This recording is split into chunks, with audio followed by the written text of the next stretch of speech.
حضرت برا بن عازب رضی اللہ تعالیٰ عنہ روایت کرتے ہیں کہ حضور اکرم صلی اللہ علیہ وسلم نے ہمیں 7 باتوں کا حکم دیا۔ نمبر 1، مریض کی عیادت کرنا۔ نمبر 2، جنازے کے پیچھے چلنا۔ نمبر 3، چھینکنے والے کے الحمدللہ کہنے کے جواب میں یرحمک اللہ کہنا۔ نمبر 4، کمزور آدمی کی مدد کرنا۔ نمبر 5، مظلوم کی امداد کرنا۔ نمبر 6، سلام کو عام کرنا۔ نمبر 7، قسم کھانے والے کی قسم کو پورا کرنے میں تعاون کرنا۔ یہ 7 چیزیں بڑی ہی اہمیت رکھتی ہیں۔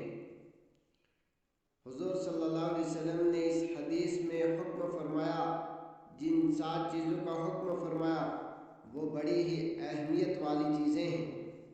سب سے پہلی چیز جس کا حضور صلی اللہ علیہ وسلم نے حکم فرمایا وہ ہے مریض کی عیادت کرنا اور بیمار کی بیمار پرسی کرنا۔ مریض کی عیادت کرنا یہ مسلمان کے حقوق میں سے بھی ہے، اور یہ ایسا عمل ہے کہ جس کو ہم سب کرتے ہیں۔ شاید ہی دنیا میں کوئی ایسا شخص ہوگا جس نے زندگی میں کبھی بیمار پرسی نہ کی ہو، لیکن ایک بیمار پرسی تو صرف رسم پوری کرنے کے لیے کی جاتی ہے۔ اگر ہم اس بیمار کی عیادت کرنے کے لیے نہ گئے تو لوگوں کو شکایت ہوگی، لوگ طعنہ دیں گے۔ ایسی صورت میں انسان دل پر جبر کر کے عیادت کرنے کے لیے جاتا ہے، اپنے دل کو مجبور کر کے عیادت کرنے کے لیے جاتا ہے، اور طعنے کے ڈر کی وجہ سے، لوگوں کے ڈر کی وجہ سے جاتا ہے، تو اس دل میں اخلاص نہیں ہے۔ ایک عبادت تو وہ ہے جس کو حضور صلی اللہ علیہ وسلم نے ذکر فرمایا، اور اس کا مقصد ہے اللہ کو راضی کرنا۔ اللہ کو راضی کرنے کے علاوہ کچھ نہ ہو، اخلاص کے ساتھ اجر و ثواب کی نیت سے انسان عیادت کرے۔ احادیث میں اس عیادت کے جو فضائل بیان کیے گئے ہیں وہ اس عیادت پر مرتب ہوتے ہیں۔ مثلا آپ ایک شخص کی عیادت کرنے جا رہے ہیں اور دل میں یہ خیال ہے کہ جب ہم بیمار پڑیں گے تو یہ بھی ہماری عیادت کے لیے آئے گا۔ اگر یہ ہماری عیادت کے لیے نہیں آیا تو پھر آئندہ ہم بھی اس کی عیادت کے لیے نہیں جائیں گے۔ ہمیں اس کی عیادت کی پھر کیا ضرورت؟ اس کا مطلب یہ ہے کہ یہ عیادت بدلے کے لیے ہو رہی ہے، رسم پوری کرنے کے لیے ہو رہی ہے، لوگوں کو خوش کرنے کے لیے ہو رہی ہے۔ ایسی عیادت پر ثواب نہیں ملے گا۔ اور اگر تم نے عیادت کی اور اس میں تمہارا مقصد تھا اللہ کی رضا، اور تمہارا مقصد تھا اپنے رب کو راضی کرنا، تو اس میں تمہیں ثواب ملے گا۔ حضور نبی اکرم صلی اللہ علیہ وسلم نے عیادت کا حکم دیا۔ اس سے معلوم ہونا چاہیے کہ یہ عیادت خالصتاً اللہ کے لیے کی جائے اور حضور صلی اللہ علیہ وسلم کی سنت پوری کرنے کے لیے کی جائے۔ لیکن دوستو، شیطان ہمارا دشمن ہے، اس نے ہماری اچھی خاصی عبادتوں کا ملیہ میٹ کر کے رکھا ہے۔ اگر ان عبادتوں کو ہم صحیح نیت اور صحیح ارادے سے کریں تو اس پر اللہ تعالیٰ کی طرف سے ہمیں بڑا اجر و ثواب ملے گا، آخرت کا بڑا ذخیرہ جمع ہو جاتا ہے۔ لیکن شیطان یہ نہیں چاہتا کہ ہمارے لیے آخرت میں اجر و ثواب کا بڑا ذخیرہ تیار ہو جائے، اس لیے وہ ہماری بہت سی عبادتوں میں ہماری نیتوں کو خراب کرتا ہے۔ مثلاً عزیزوں اور رشتہ داروں یا دوست و احباب سے میل ملاقات کرنا، ان سے ملنا، ان کے ساتھ حسن و سلوک کرنا، ان کو ہدیہ اور تحفہ دینا، یہ سب بڑے اجر و ثواب کے کام ہیں اور سب دین کا حصہ ہیں۔ اللہ تعالیٰ کو بہت محبوب ہے ایسے اعمال، اور ان کاموں پر اللہ تعالیٰ کی طرف سے بڑے اجر و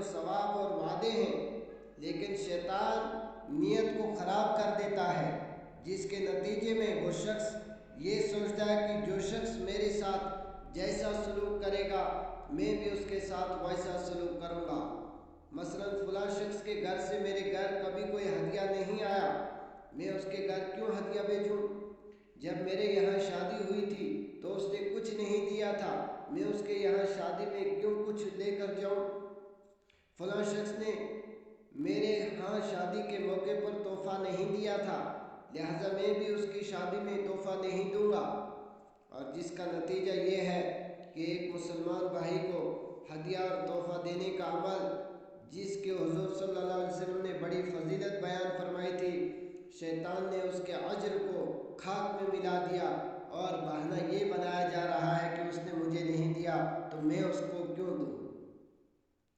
تو یہ رسم و رواج کے طریقے جو ہیں ہم ان کو چھوڑ دیں اور نبی اکرم صلی اللہ علیہ وسلم کے طریقے زندگی میں اپنائیں۔ میرے دوستو، صلہ رحمی یہ بھی ایک اجر و ثواب کی چیز ہے، اور صلہ رحمی وہ ہے جو اس بات کو دیکھے بغیر کی جائے کہ دوسرے نے میرے ساتھ کیا سلوک کیا تھا۔ نبی کریم صلی اللہ علیہ وسلم نے فرمایا، آپ کی تعلیمات پر قربان جائیں، آپ نے فرمایا وہ شخص صلہ رحمی کرنے والا نہیں جو مکافات کرے اور بدلہ دے اور ہر وقت اس ناپ تول میں لگا رہے کہ اس نے میرے ساتھ کیسا سلوک کیا تھا اور میں اس کے ساتھ کیسا سلوک کروں، بلکہ صلہ رحمی کرنے والا در حقیقت وہ شخص ہے کہ دوسرے شخص کے قطع رحمی کرنے کے باوجود یہ اس کے ساتھ صلہ رحمی کر رہا ہے۔ یا مثلا دوسرا شخص تو اس کے لیے کبھی کوئی تحفہ نہیں لایا، لیکن یہ اس کے لیے تحفہ لے کر جا رہا ہے اور اس نیت سے لے جا رہا ہے کہ ہدیہ دینے کا مقصد صرف اللہ کو راضی کرنا ہے، حضور صلی اللہ علیہ وسلم کی سنت پر عمل کرنا ہے۔ اب دوسرا شخص ہدیہ دے یا نہ دے، میں ہدیہ دوں گا، اس لیے کہ میں بدلے کا قائل نہیں ہوں، میں اس کو درست نہیں سمجھتا، میں اللہ اور اللہ کے رسول صلی اللہ علیہ وسلم کو راضی کرنے کے لیے یہ صلہ رحمی، یہ ہدیے، یہ بیمار کی عیادت، یہ اچھے کام کر رہا ہوں کہ میرا اللہ مجھ سے راضی ہو جائے۔ لہٰذا ہر معاملے میں ترازو لے کر مت بیٹھ جایا کرو کہ اس نے میرے ساتھ کیسا سلوک کیا، جیسا اس نے کیا تھا میں بھی ویسا کروں گا، یہ غلط ہے، بلکہ صلہ رحمی کو عبادت سمجھ کر انجام دینا۔ جب آپ نماز پڑھتے ہیں تو کیا اس وقت آپ کو یہ خیال آتا ہے کہ میرا دوست تو نماز نہیں پڑھتا اس لیے میں بھی نہیں پڑھوں گا؟ کیا یہ خیال آتا ہے کہ میرا دوست جیسی نماز پڑھتا ہے میں بھی ویسی نماز پڑھوں گا؟ نہیں، بلکہ اگر آپ کا دوست نماز نہیں پڑھتا یا اگر آپ کا دوست نماز پڑھتا ہے لیکن اچھے طریقے سے نہیں پڑھتا تو آپ اس کی طرف توجہ نہیں دیتے، بلکہ آپ نماز بھی پڑھتے ہو اور اچھے طریقے سے پڑھنے کی کوشش کرتے ہو۔ کیوں؟ آپ سمجھتے ہو کہ یہ عبادت ہے۔ بالکل اسی طرح بیمار کی عیادت کرنا، صلہ رحمی کرنا، تحفے تحائف بھیجنا، ہدیے بھیجنا، یہ بھی عبادت ہے۔ اگر وہ صلہ رحمی کی عبادت، اگر وہ بیمار پرسی کی عبادت انجام نہیں دے رہا تو تم اس عبادت کو انجام دو اور اللہ تعالیٰ کے حکم کی اطاعت کرو۔ اس طرح اگر وہ تمہاری عیادت کے لیے نہیں آ رہا تم تو اس کی عیادت کے لیے جاؤ، اس لیے کہ عیادت کرنا بھی ایک عبادت ہے۔ بیمار پرسی پر نبی اکرم صلی اللہ علیہ وسلم نے فضیلت بیان فرمائی ہے، فرمایا ان المسلم اذا عاد اخاه مسلم لم يزل فی خرفۃ الجنہ حتی یرجع، یعنی جب ایک مسلمان دوسرے مسلمان بھائی کی عیادت کرتا ہے، جتنی دیر وہ عیادت کرتا ہے وہ مسلسل جنت کے باغ میں رہتا ہے، اور جب تک واپس نہ آ جائے تب تک وہ جنت کے باغ میں رہتا ہے۔ مطلب یہ ہے کہ آپ عیادت کے لیے جا رہے ہو تو آپ جنت کی سیر کر رہے ہو۔ ایک دوسری جگہ نبی اکرم صلی اللہ علیہ وسلم نے، ترمذی کی حدیث ہے، نبی صلی اللہ علیہ وسلم نے بیان فرمایا، جب کوئی مسلمان بندہ اپنے مسلمان بھائی کی صبح کے وقت عیادت کرتا ہے تو صبح سے شام تک 70,000 فرشتے اس کے حق میں مغفرت کی دعا کرتے رہتے ہیں، اور اگر شام کو عیادت کرتا ہے تو شام سے لے کر صبح تک 70,000 فرشتے اس کے حق میں مغفرت کی دعا کرتے رہتے ہیں، اور اللہ تعالیٰ جنت میں اس کے لیے ایک باغ متعین فرما دیتے ہیں۔ یہ کوئی معمولی اجر و ثواب ہے کیا؟ فرض کریں کہ گھر کے قریب ایک پڑوسی بیمار ہے، تم اس کی عیادت کے لیے چلے گئے اور 5 منٹ کے اندر اتنے عظیم و شان اجر کے مستحق بن گئے، کیا پھر بھی دیکھو گے کہ وہ میری عیادت کے لیے آیا تھا یا نہیں؟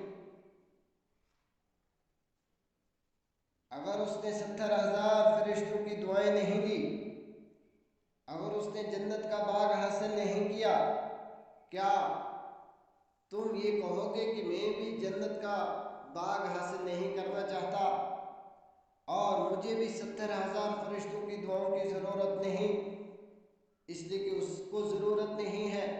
نہیں دوستو، بلکہ اجر و ثواب کے لیے، اللہ کو راضی کرنے کے لیے محمد رسول اللہ صلی اللہ علیہ وسلم کے طریقے اپنائیں۔